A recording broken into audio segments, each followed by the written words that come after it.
You have made it to Stu and the Nunn, an online radio show that looks to inform, educate, and hopefully make you laugh. Stu and the Nunn is a show focused on national security, policy, politics, and selfless service. We do this by not only interviewing guests, but also sharing our own perspectives and asking you, the listener, to interact with us on our show chat room, via our Facebook page, and on Twitter.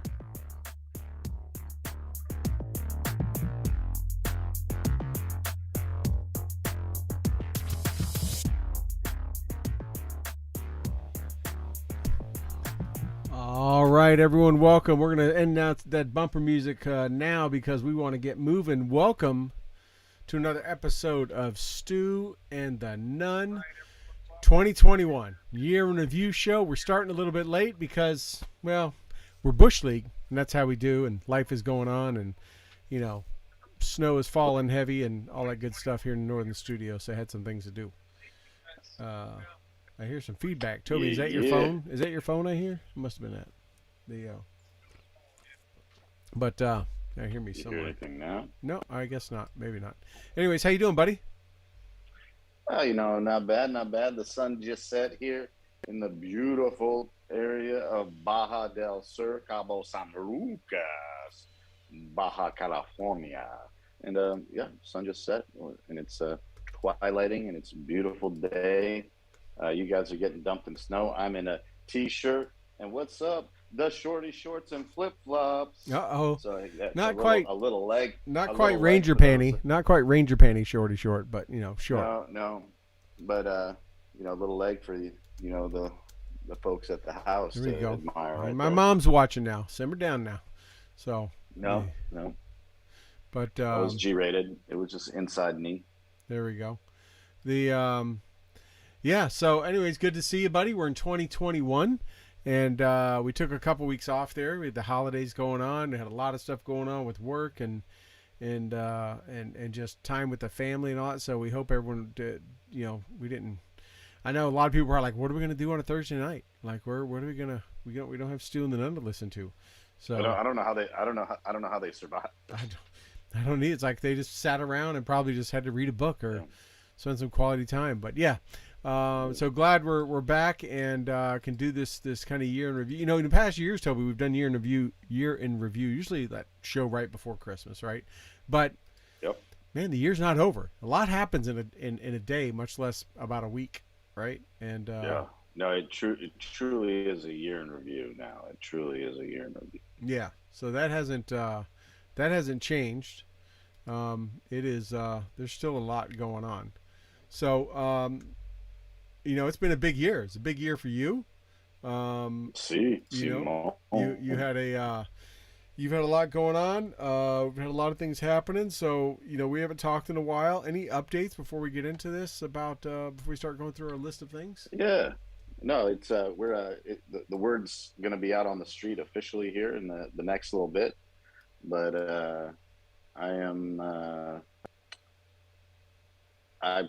I'm part of an ownership group that bought this little thing called Red Rum Sport Fishing, which is one of the most successful sport fishing fleets in Cabo San Lucas. I've been down here since September, as most have kind of figured out. And while being here, I've been, learning the business, the industry, the Mexican ways, the laws, and making sure that we have a great business, doing due diligence, and then to actually conduct the transition. So it's pretty exciting. We're near the end of it, and so people are starting to ask questions, starting to figure it out. But so big change for the Nunn family, this year, in that we continue to go international. We got Kermode Outdoors. Which is, based on, the Kermode Bear out of northern British Columbia, where I was born and raised, an homage to my dad. And, it's a high performance fishing gear company. And, to complement it, why not have a high performance fishing company?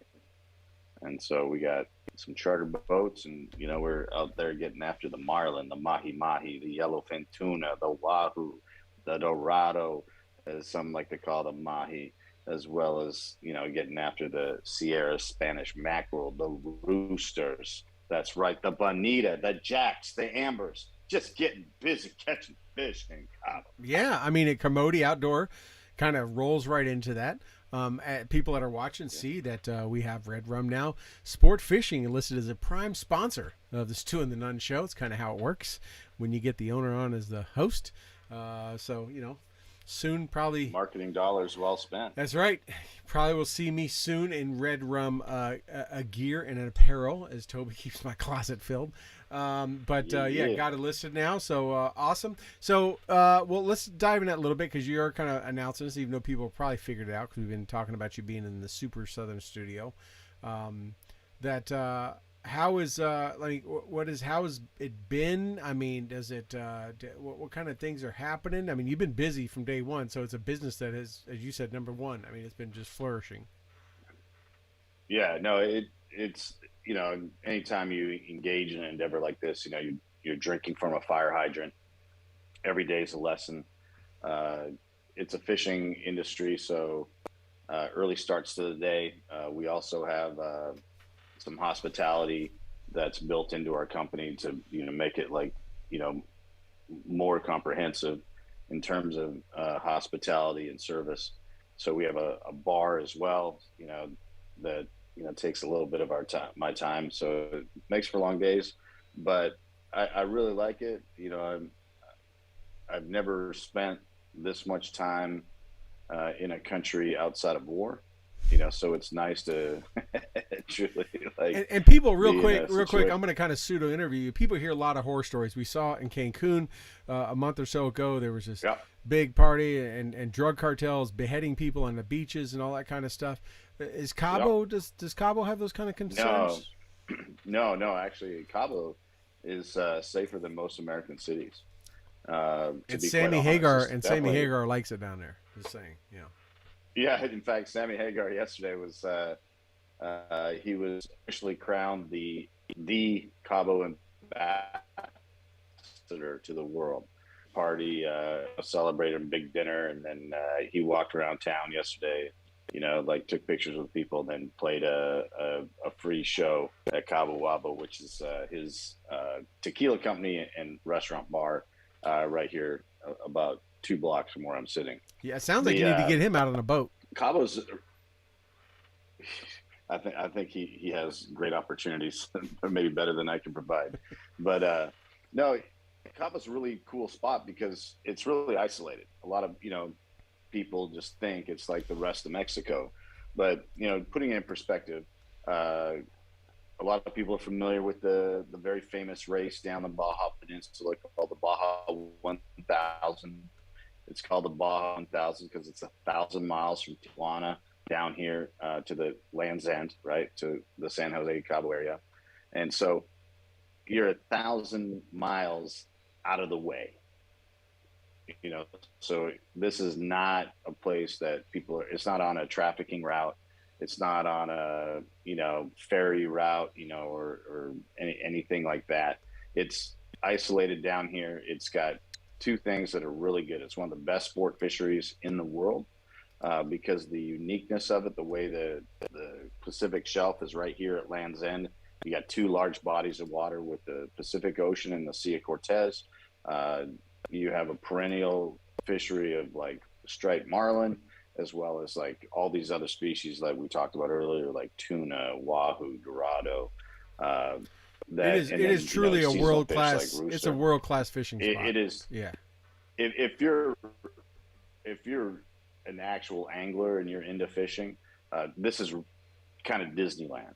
And then outside of that, if you're really into golf, there's some really cool golf resorts here. But really. this is not like where people go for spring break. This is not like they have a little joke in town like no spring brokers. This It's a more mature crowd, and because it's of no strategic interest, no cartel can lay claim to it. In fact, back about a dozen to 15 years ago, the G7 had their summit here, and as a result, like a lot of the big resort owners and companies kind of reached out to some of the criminal elements and said, hey, don't make your business our business and keep your business out of our business. Uh, like don't ruin this for everybody else. You like coming here on vacation, keep it that way. You're welcome to come here on vacation. You're welcome to spend your money, but leave the shenanigans at the house. And Yeah. that's actually been really well respected. It also is controlled federally because the main issue here is the port. Uh, and when I say the port, I mean like the fishing, the sport fishing marina, Mm-hmm. and that is governed by the federal government. It's governed by the military. So the Marines have a very large presence here. They have a nice base not too far out of I bet town. that's And primo. I bet that's a primo assignment if you're in a Mexican federales. oh yeah, I mean, that's oh a no, like if you're here in the Mexican Marines, this is the spot to get stationed. And like low action, great operation, and like it's of course it's Mexico, so like there's things that you got to learn in terms of cultural, but you don't have like the high level corruption that you would see in like the Culacans and the Cancuns and the Puerto Vallartas, the Guadalajaras, Tijuanas, Juarez's. right. We're just so far separated from it. Most people in Mexico treat Baja as a different country. They don't treat it as part of Baja. In fact, they refer to it as Baja and the mainland. So they refer to it as like two separate geographic bodies Almost and like geopolitical bodies. Alaska in the lower Yeah, 48, right? Kind of like yes, it's exactly like Alaska and the lower 48. yeah. Yeah, interesting, awesome. Well, now we obviously we talk all the time, and you mentioned this is like your dream job. You've done a lot of great things with, Yeah. from some Soldiers Angels to Veteran Outdoors to a number of things. Of course, you've got Kermode, but is this like in your ladder of life? Is this? Do you think this is? I mean, this is how awesome is this? Right? You get to. Oh man, like so, everyone kind of knows I was born and raised in northern British Columbia on the Alaska, on the southern tip of the Alaskan Panhandle, and that big salmon fishing, big steelhead, big trout. I love fishing. I would fish on my way to school. I'd fish on my way home from school. Uh, I'd skip school to fish. Fishing has been a In passion of Alaska, mine. my statement was fishing is the mission.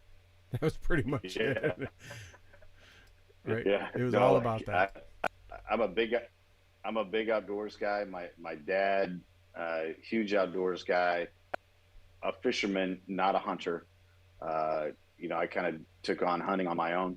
Uh, and as a kid, a big part of my culture and a big part of my job, one of my chores was to catch fish. Like that was kind of how like we helped feed the family. So I've always just kind of had this love for fishing, and in the back of your mind, you dream that you could make your living doing a passion, just like any kid that Right. straps on a pair of CCM Super Tax wants to make a living playing hockey. Wants to like that. This has been my dream, since I was a little kid. My plan was at some point to retire and live here because it's one of the best fisheries, and have a boat and be able to go out every couple of weeks. When the business opportunity presented itself, this is allowing me to fulfill and live out my dream. And what's really important, the thing that I want to share the most, for so long, my life was involved in bad days. Uh, in the army, infantry, just like you, my job was to hand out bad days. Our job was, like to deal with people at the worst time. And as you grow in rank and you grow in maturity, you grow in responsibility, then you spend a lot of time dealing with people, including internally your own people, Right. on their bad days. And man, I got to tell you, there's nothing better than dealing with people on their best days. When they're Like I happy, don't when have, they're excited, they're down yeah, there to yeah, vacation. Some of them are getting yeah. the first chance This is of a lifetime to do true. this kind of fishing, right? Every week, I meet somebody that checks this off their bucket list, and I get to be part of that. And for the most part, it's really cool. It's really successful. And every now and then, there's that bitter person. Things don't go well, or it is fishing. Yeah. so you don't always catch. But I get to participate in people's best days, and I'm part of that. Like I'm a best day dealer now. I'm not a Right. bad day dealer. Like I mean, how many times did you hear the line, "I'm a death dealer" in the Right. military? And only from cheesy, like really douchey dudes. I But mean, you deal some the death to fish. I mean, you deal in death to them, but yeah, that's about it. yeah. But I'm Yeah. I'm really like making people's dreams come true while living my dream. Right. And so I love the fact that I'm participating in people's best days. Them at times, uh, they're here because they want to do this. They're not being forced to do it. They're not being made to do this. They've made the commitment and the financially, and they've made the decision to come down, and it's really neat. And I love spiritually what it's done for me. I feel 10 years younger. I I'm in a better place spiritually. I feel, I wake up every morning and I see God's creation and the beauty of it in a way that I don't feel like I appreciated it before. And, every day, like, people ask me, and I've been saying this for years, like living the dream. Like I'm truly living the dream right now. And, when I get up and my day starts. My work day starts at 5 a.m. I'm talking with people at 5:30. Most people are tired and ornery at 5:30 in the morning, and like I couldn't be happier to talk to them at 5:30 in the morning because I know they're about to go out and have like one of their best days of life. So You are up early. You hit me early, and I'm like, man, that dude's 2 hours behind me. It's like Toby is cracking at the crack sometimes of three black. hours. Yeah, yeah, sometimes 3 hours. Well, dude, that's awesome. I mean, that's I can't wait to the day that we can do a show from down there. That I can be down there Yeah, with I'm you. ready. Come on. I mean, I was in Austin in December. I missed you, and we always do a show together. But of course, you were down there. But I'm looking forward to be down there with you and do a show and just like seriously pimp it out. The that'll be awesome. And as you know, living in Alaska, I like I said, fishing is the mission. I have done some fishing. It's been a hot minute. Not a lot in New York because I got here and I'm like, oh, you guys got salmon here? You got this? You're like, yeah. I'm like, oh, where do we go fishing? Oh, by Lake Erie or Niagara River. I'm like, cool. They're like, but you got to throw them back. I'm like, why? Like, you don't want to eat it. I'm like, then why do I want to catch it? I'm like, what? Yeah, They're like, oh, that's right. we just catch it and Yeah. release them. You don't want to eat them because what's in the water. I'm like, then that's not my kind of fishing, right? I don't go hunting just to see deer and take pictures of them, right? Nope. I go to put them in the freezer, and I don't go fishing and get up the crack of black and get cold and wet just to catch them and let them go. I can do that at Bass Pro. They don't like That's it. right. They don't like it, but I can do it. They sometimes frown upon They it frown when you upon do it when I'm hanging over the side of that tank, right? But Yeah. dude, that's awesome. So awesome. Well, you put it out here. We got Red Rum up. We got the logo up on the website. I know Rob, the awesome unpaid producer, will be putting links up. Glad to have them on as a sponsor, and Toby, glad you're able to live the dream, right? Many people work and hard their whole life and do this, and things just don't work out. And everyone always says, if I could do this, it wouldn't be work. I'd be super happy, and that would be my lifelong dream. Well, you're able to do it, brother, and that's a blessing. So No, and I highly recommend it to anybody. I know it's such a millennial thing to say, but if you love what you do, you'll never work a day in your life. that's right. I keep trying to play that Powerball so I can just be flush with cash and be able to invest in and be an entrepreneur and that kind of stuff. And so that's one day I'll hit that. That's the work I want to do. I want to fund other people's dreams and do that kind of stuff. That's a great place to be. But yeah. So let's talk about let's stop talking about me and like 2021. You got anything you want to share or? You want to just get down to 2021? Let's get down to 2021. I don't have a ton to share. I mean, I don't know if you saw. I mean, we talked about hunting. I did do well this year. I was blessed 7 deer. Did a lot this year. 7 deer. Did a lot. New York decided, well, we got too many. Let's open up. They started a special September season. I dropped 2 then.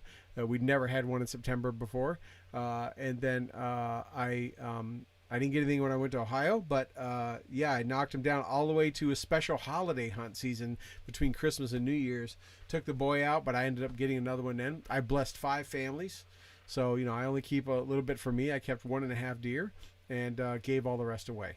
Right. If I don't have people to give them to, I give them to the venison hunger program because there's a lot of hungry people down that in the city missions and stuff that the processors will give them all the meat so they have make stew and burger. So I was able to bless a lot of people, have fun, and hopefully help control the deer population a little bit. So it was a banner year when it comes to venison. And I hit my quadfecta, Toby. That's awesome. I killed one with every main weapon: shotgun, muzzleloader, rifle, and crossbow. I finally accomplished that. I've been trying to get that for years. There you go. A little slam. Yeah, Slam, it was a grand slam, better than Denny's has. So it was good. That's about all I got. Short of just everything else. But yeah, let's get into 2021.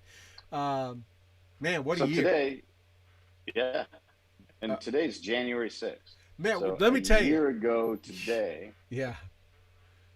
We didn't time this. It just worked out that it was on a Thursday. It just worked out. Yeah. A year ago today, we witnessed some strange happenings. I don't want to, beat this horse, harder than we've already beat it. But I do want to reflect on the fact that during this year, we learned a lot about it.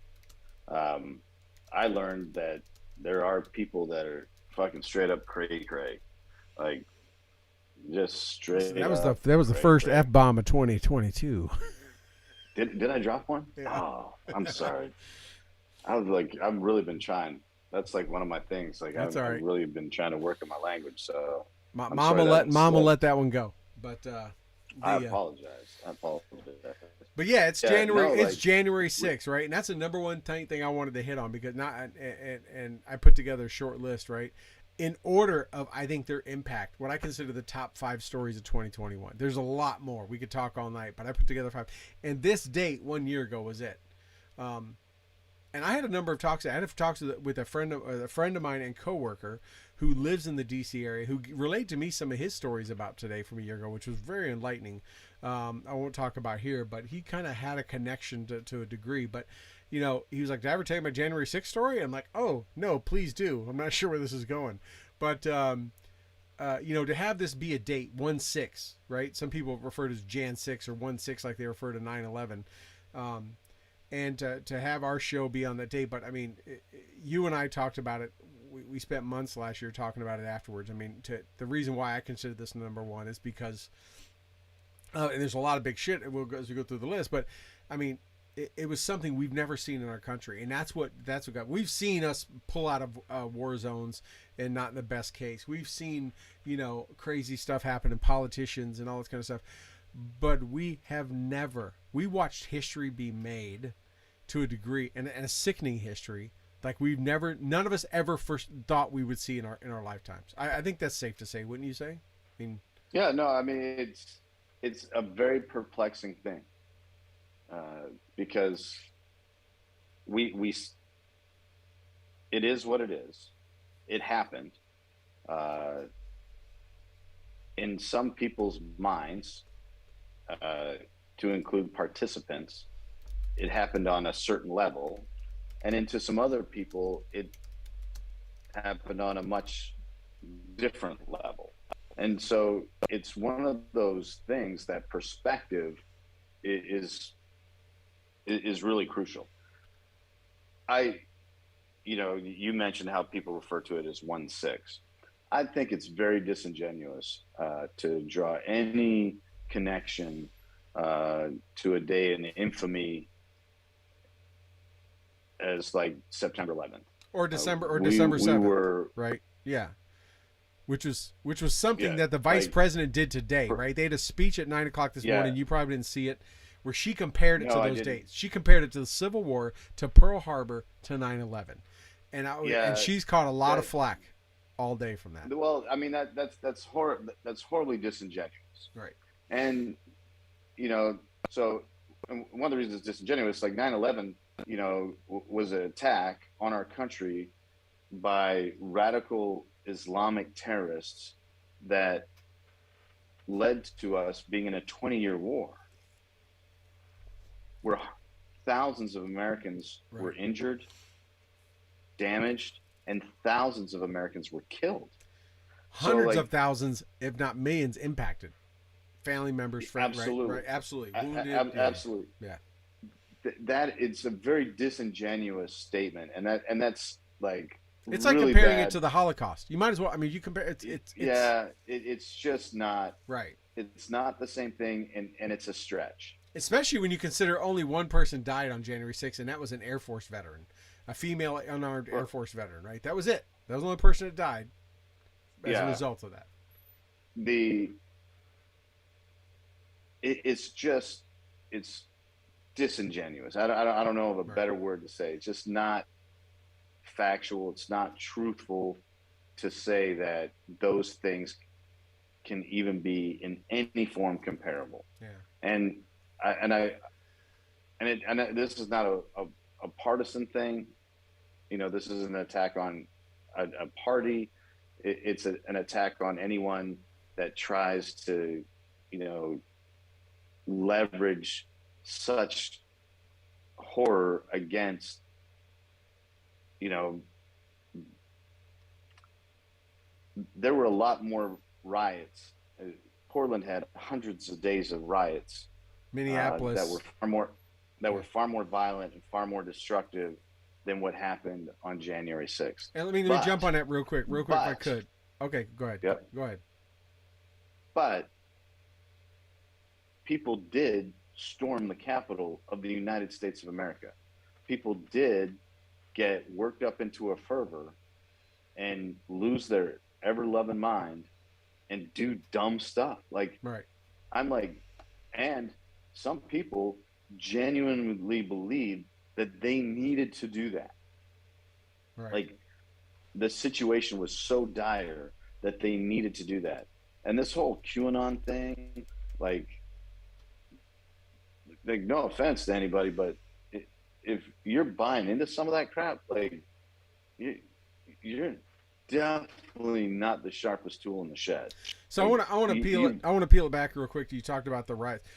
This was a conversation I had today when I was having about this. Was I truly believe, and nobody can change my mind, that had our country, our law enforcement, our prosecutors held people accountable for the riots that happened all summer prior, for the whole year prior, Antifa, BLM, and all that, that the people that when January 6th happened, it probably would not have been that bad if happened at all. But I really think people looked at it with, hey, apparently there's no rule of law. You can do whatever you want, and it's wide open, and that's what causes freaking anarchy.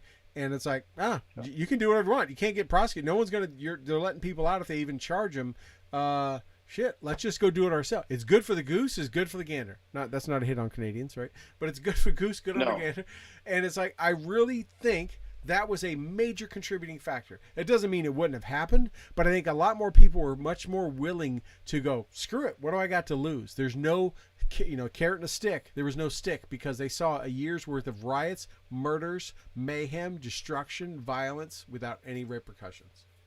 no, you're absolutely right. And anyone that overlooks that is failing to see the forest for the trees. There was, well, not just a year, but there's been years of what I like to call criminal privilege. Like the criminal has the right or the benefit of the doubt.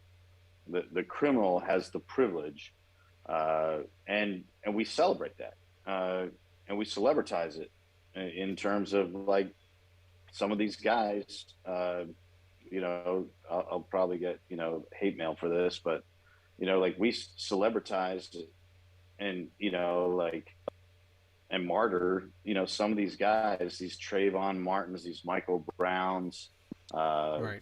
like I'm the dude, and I'm saying it on both sides. You know, we celebritize, and there's this criminal privilege. The vice president, the current vice president of the United States of America, was out fundraising to bail people out of jail Yeah. for rioting. And So encouraging yeah, people to donate for that. Yes, absolutely. yeah, and so like if you think for one second that didn't play a role, that there wasn't this criminal privilege, uh, and it's okay like to break the law if you think it's socially just. not if it is just, or like, and trying to compare, like, well, I was stealing this bag of apples because my family's starving and I needed to feed them, and like it was survival. Like that's not a That's a fair big difference from assessment. a 52 Like inch flat screen. Right. yeah, Right. no, like you're breaking the law, and you're doing it willingly, and we're celebrating it, and there's this criminal privilege that, well, because you feel socially justified in it, Right. like you have this urban rage, and you're like, I can just take all the shoes out of the store, I can take all the TVs out of the store, I can smash this storefront's windows, Right. I can burn this building down. I mean, we had people, like the whole Chaz, in Right. the in 2020 and all this.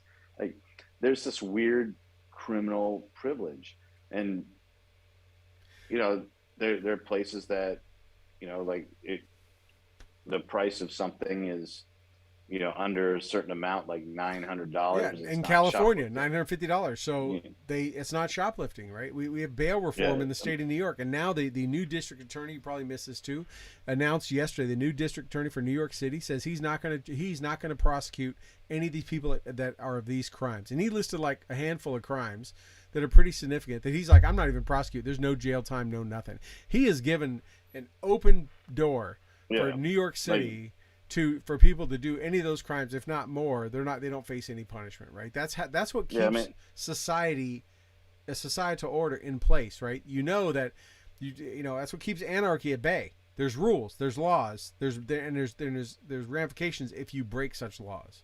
When you remove well, that, and that, right? If someone comes down, if in Mexico says, "Hey, there's a law, if you steal a boat, we're not going to. It's your boat. It's you own it. It's occupied. It's a what would stop him from coming to yours and grabbing one of your charter boats and like, hey, I got it, and you could do nothing about it, right? It'd be yeah, there. The funny thing is we're living out Hollywood. Uh, we're setting ourselves up, and we're going down this path to live out like some Hollywood dream, and then we're going to put all our eggs in the Batman basket. You know, when you make the and pass these kind of ordinance legislation bills, uh, and law and order is not the way. Well, you make room for the Joker, you right, make room for the villain, and that's why there's countries that have them. And then what do you have? Well, are we placing our bet on? Is everyone pushing the chips to the table on Ben Affleck?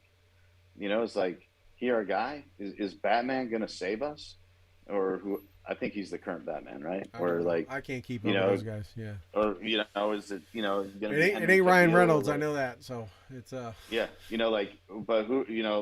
We're living out this Hollywood dream of creating like a system of anarchy, right, and so it's disappointing.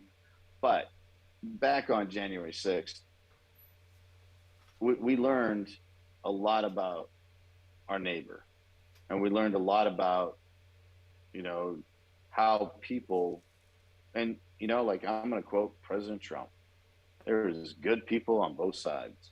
We learned how good, honest, God fearing, or people of faith or people of moral character can be convinced or can be coerced and do something that to them is radical. right. And it's wild. Like, I mean, when I the look at vast majority of people that went to that whole thing, they were not there to do that thing.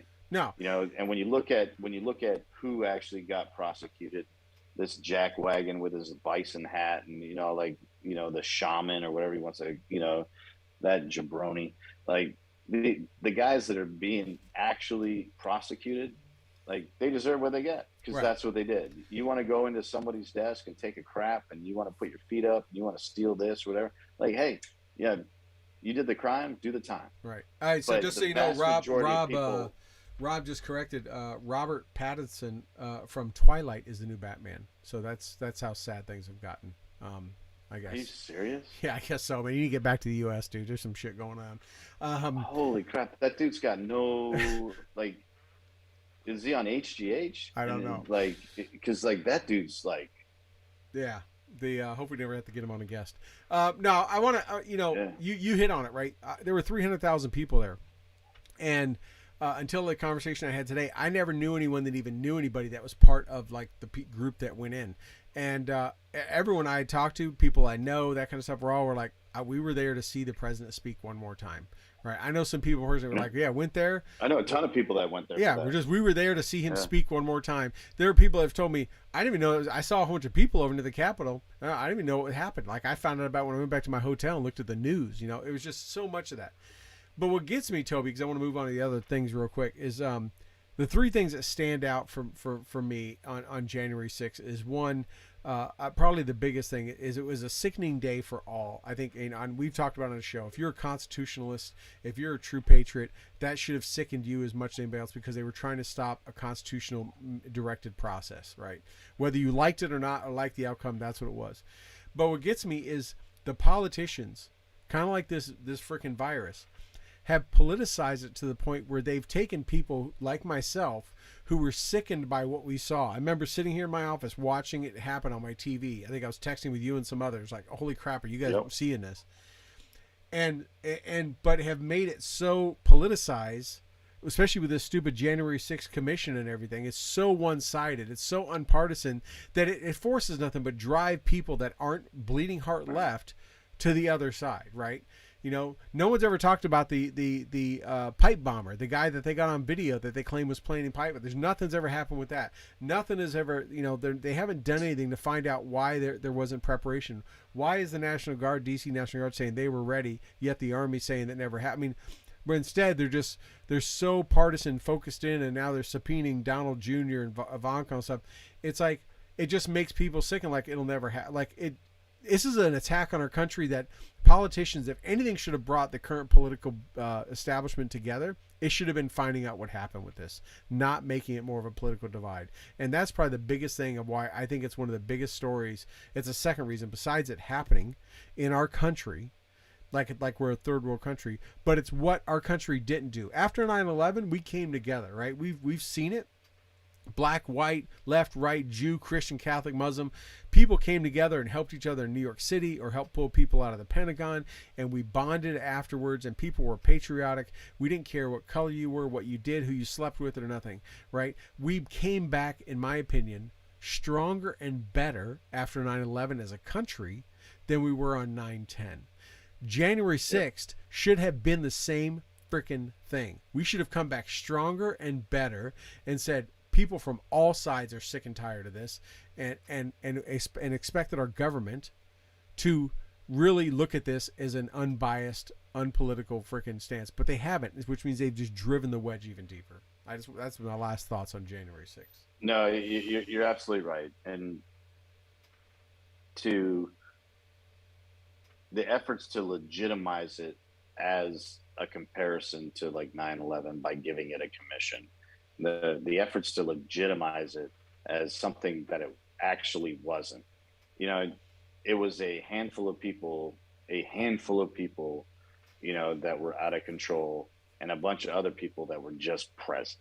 Right. Like you keep using the term armed insurrection, or not you, but the royal you uses the term armed insurrection, and which is funny because nobody was armed except for the law enforcement. Yeah. So like again, it's just this disingenuous approach, but it sickened everybody, especially seeing the American flag used as a weapon against Americans. Yeah. Like that was really heartbreaking to see that, and to see the American flag being flown in concert with just some despicable things, like some hate-filled things. Right. But let's move on. Yeah, so we're going to move on. What I consider the second biggest thing, which is also not a whole bunch of great news, right? But it was the catastrophe of Afghanistan and how that happened. And I kind of alluded to earlier, we left Vietnam in not the great way, the helicopter leaving in Saigon. And obviously a lot of comparisons were drawn between Afghanistan and that prior to the pullout and evacuation. But, To me, that was the second largest story in the year, because of just, people falling from planes, 6 billion, 60 something $1 billion worth of equipment and helicopters. I mean, the other day they're driving around our vehicles. They did another parade. Everything that happened there, the countless lives and blood we shed there, and how that happened. To me, was, in my opinion, is the second largest thing that, if I were to say biggest story in 2021, was just how that occurred. I know we've talked about ad nauseum. Any thoughts or feelings on that? Well, it was a bigger event for sure. Um, it didn't get the news cycle that it deserved, It definitely got a because short news cycle. It didn't get a lot. it was more deserving of press than January 6th for sure. Yeah. It was a bigger event, but again, you know, we see this politicization, and we had many dress rehearsals for this, and we failed it. We failed the people, we failed our troops, we failed our system, we failed our reputation, we failed our history. Uh, it could not have been executed poorly or worse. It could not have been. Yeah. That's horrible English. It Could was. not Okay. have been. It could not have been executed in any worse way than it was. We Like even droned some innocent people and killed so much innocent people on the way. I mean, it was just like, like, and we continue to mess it up. to this day, as we still are getting people evacuated by private citizens and individual groups. Yes. One thing it did show, though, and one thing it could not hide, was incompetence in leadership. And it doesn't matter what party you belong to. If you can look at that in any other way as one of the greatest historical failures our country has participated in, you just don't, like, you're not that smart. You're not that learned. You're not that educated. You're not that exposed. You're exceptionally naive and very ignorant if you think that that was anything other than one of our greatest failures in the history of our country. And it's 100%, 100% rests on the shoulders of 2 to 3 people. It's not on the shoulders of hundreds of thousands. It's not on the shoulders of a culture. It's not on the shoulders of a mentality or an ideology. It is 100% one of the greatest failures in the history of our country, and it rests solely on an exceptionally small number of shoulders. I consider three people that, like you said, right? No, like it 100% falls on the president of the United States first and foremost. Yep. As he says, the buck stops with him. He is 100% accountable for it, and it shows that he lacks the understanding of leadership. It demonstrates he lacks the understanding of anything foreign relations related. He proved that the entire time he's in the Senate. Every foreign policy decision he made was terrible. Like it demonstrates that he is militarily incompetent. Who's your number 2? I know we probably match, but we haven't talked about this. But my number 2 is without a doubt the person that was responsible for the creation of the success of ISIS, and that's Secretary Austin. Yeah, like SecDef, yeah. I can't see how a guy that had a dress rehearsal and screwed it up didn't learn from his mistake. I can't see how there is any other way than a guy either A, gross incompetence, or B, is just too afraid to stand up, lacks the moral courage to stand up to his leader and say, no, sir, no, ma'am, whatever the case might be, this is wrong and this is why. Right. I learned this lesson. We can't do this. So it's either gross incompetence or it's a lack of intestinal fortitude. A lack of moral courage. Yeah. Intestinal fortitude is a great way of putting it. The number 3, and then 3, uh, the Secretary of State. All right, we're You spot on. know, I knew we were going to be yeah, 100% in sync on that. Yeah. no, like the now we heard the military leaders uh, speak out to the president against the plan, and they testified to such in Congress. While we did not like the way they executed some of it, we did not like the way that they did it. Um, they they were not the decision makers. They were information providers, and they were facilitators upon the stage of execution. But they were not the decision makers. They were not the ones, and the decision makers were those three guys. Yeah. And they they hold the blame for everything that transpired on their shoulders. Yep. And you can't hide that from the American people. You can have Barbara Streisand or whatever celebrity of demographic you want to like get to stand in front of a microphone and say like, the sky is green and gas is cheap and never has there been a better leader. All you want, but the reality is you can't hide, and that's why you see these horrible approval numbers. There's no way that you can hide incompetence like that. I mean, we witnessed one of the greatest failures in our country's 200 plus year history, and it's like, and it all could have been avoided simply, and it's just like incompetence, ego, whatever you want to do and whatever you want to put in there to say, it happened, and it's a direct reflection of leadership. Yeah. Yeah. Yep. So Afghanistan catastrophe, absolutely a top thing. Number three, I don't know what your thoughts are on this. Mine, uh, uh, Jim Gaffigan, the comedian, has a new stand-up special out by Toby that he just recorded this in 2021, and he talks about one of his things in it is that you know the billionaires today are just living out the reliving their lives as 5-year-olds, where a 5-year-old go, I want to be a bazillionaire and I want to go to space and be an astronaut. So that's exactly what they did.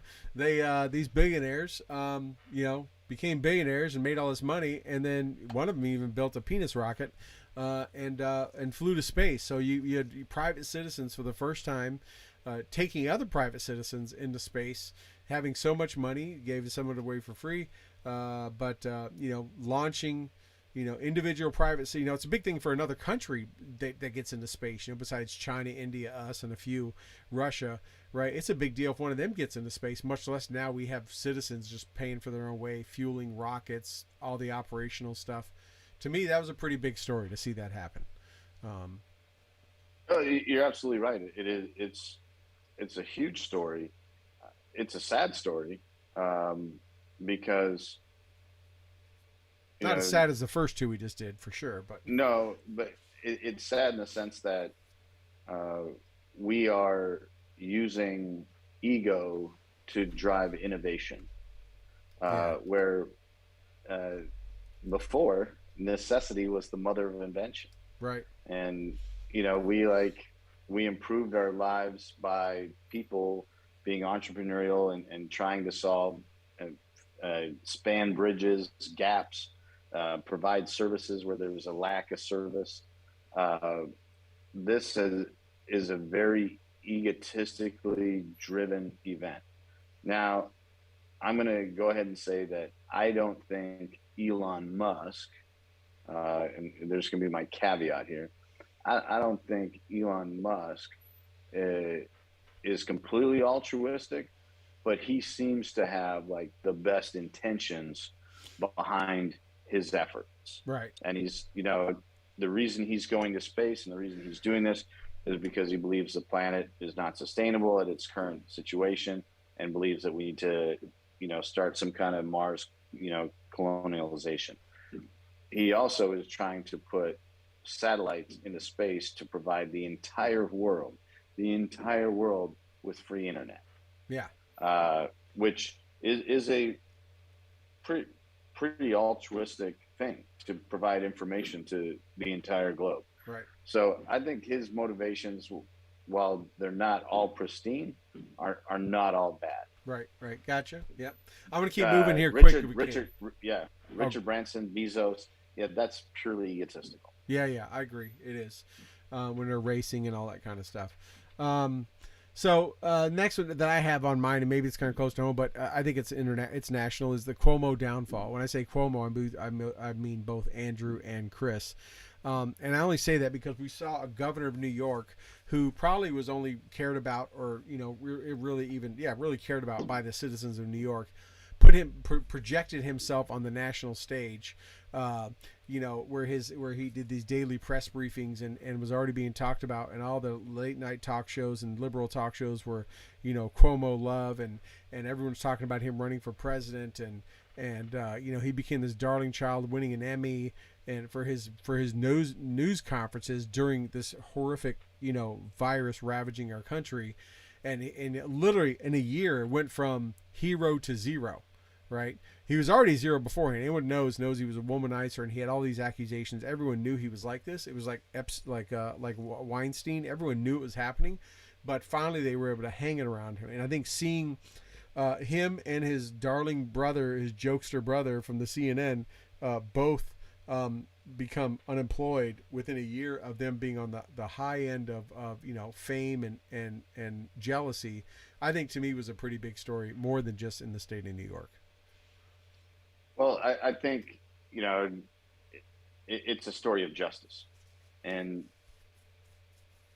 it's important to have demonstrations of justice for us to look at as a society to hold us accountable. And I don't relish in the fact that a man is found guilty or commits crimes. I don't relish in that. I don't celebrate it. But I do celebrate accountability, and I do celebrate justice. And I know that I will have to face justice for many things that I've done in my life. Uh, but it is great for the world, humanity, not just citizens, but it is great for humanity to see that no one is exempt. And you got this guy who's their dad was the governor, was beloved. They got bridges named after him, I believe, if I'm correct. After his father, yeah, yeah, yeah. And like they've kind of been raised with this privilege of power, and like they abused it, and they thought that they were good to Above go, the and law. that they could, Yeah. they were above the law, and they were not. And the courage that those young women presented to like go out on and put themselves out there in their stories, and to speak truth to power, is great. And to see that happens, that's wonderful. And that's why our system in America as a free society works. Right. That's why the Bill of Rights is so strong, that you have the right to say and believe what you want. You have the right to speak out against corruption and tyranny, and you have the right to due process. And in this case, like due process is being served, and justice will be served, and like how the mighty have fallen, and Right. Careful who you celebritize. Right. Exactly. Like careful who you make your hero. Yeah. They made this guy a hero for having news conferences, and they gave him awards and accolades, not because he was like actually doing good things, is because they wanted to prop him up against a political opponent. Right. This guy killed thousands of people. 15,000 at least elderly nursing home people. Yes. He killed thousands of people. So we're hoping justice isn't done yet. We're hoping justice Yeah. is done. It keeps coming for sure. Yeah. So speaking of, we lost a lot of people in 2021. Man, it seems like in the last week we lost quite a bit. Obviously, John Madden was a big one. A friend, someone I was able to befriend, a hero, Gary Bykirk, phenomenal Medal of Honor recipient right here locally in Western New York, passed away. Richard Marchenko, someone I was able to meet when I was out at one of Matt Goss's concerts. I got to hang out with him, and that was really cool. But by far, she went out like a She went out like a champ on the last day, but definitely had an impact. I think more so when I look back and I saw what happened, losing Betty White at 99 years old, 18 days from her 100th birthday on New Year's Eve. I mean, that was, a lot of people don't care about celebrities dying or this or that, but I think everyone cared about that. I think that was a pretty big news story, not just because it was on the last day of the year, but just it was Betty White. She seemed like she was just, gonna live forever. Well, let's. I mean, so you use the term celebrity. She absolutely was a celebrity, but she was also a cultural icon. Yeah. And let's not like shortchange the impact that she's had on American culture. And she provided humor with class and grit and a little bit of sass for not just you and I, but for our parents and our parents' parents. She helped give voice to the American psyche, and she did it in a very entertaining way, in a very special way. And most didn't know till after she passed that she put her career on hold during the war and stepped up Yeah. to volunteer and give her services for this country. She didn't have an ego. She didn't have this. I mean, she put her career on hold for that. No, an absolute special lady for all the right reasons, and not just because she was, the funny character on Golden Girls. Right. Like she did life well. Yeah. And there's guys and gals out there that are celebrities, but they've added more to society than just entertainment. They've added value to it. And like one of the things that Betty White did, Betty White at a young age, as an on-air personality and as a female on-air television personality, refused to toe a party line that she felt that morally compromised her. And so, like, what a class act, what a legend, and what a loss. But at 99, we were blessed to have her for what we had her. So absolutely. Yeah. Well, let's not cry over spilt milk. Let's celebrate that life and go with it. Yep. So that's kind of a top five. We got to get ready to go, but I have 3 honorable mentions. There's so much more we could talk. I mean, obviously it was a banner year of just content and news. We didn't even hardly scratch the surface, but I mean, 3 to me that still stand out. Edwin Cash getting the Medal of Honor, well overdue. Absolutely. Right. Absolutely. 3. So there were 3 given on one day, and I think that was a complete freaking injustice not to give each one their own, but especially him to give him his own. But either way, all 3 of those gentlemen phenomenal. But Edwin Cash was well overdue. The ultimate a sacrifice at a level none of us can even comprehend, much besides giving his life, but what he did up to that point. The southern border and that entire fiasco and catastrophe, it's right up there with Afghanistan, right? Still going on. It's still a complete shit show. Just because the news isn't down there, it's still happening. And the handling of this entire virus and how this has happened and all these variants and how it's been done. And again, talk about politicizing something. It went from March, April, May of 2020 of people locking down and saying, we're going to do the right thing. Everyone trusted the officials. They trusted the science. They trusted the doctors. Hell, they even trusted the politicians to do what they thought was going to get us past us. And now we have an event that has been so heavily politicized that, again, it should be a moment that everyone came together more than just the few months we did at first. And now it's an absolute catastrophe too, because their science isn't being followed. But more things to talk about. We covered them a lot in 2021. But here we are in 2022. Obviously, Toby, we can't predict what's going to happen. I know we can hope and pray and fall to our knees and pray that things get better. But that'll be in God's hands to decide, and all we can do is go along for the ride, I guess, right? Well, we can do our part. We can do our part. We can make our lives better. We can make our families' lives better, and we can be a light for other people to inspire to make their lives better. That's it. And you can help people still check off things off their bucket list by going down to Red Rum Sport Fishing.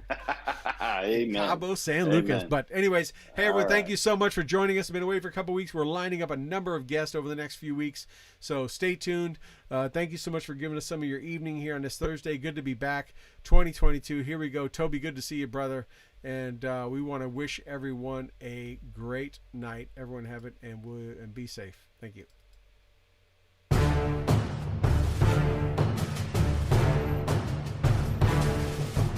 Well, that wraps up another episode of the Stu and the Nunn Show, and we hope you had as much fun listening to it as we did hosting it for you.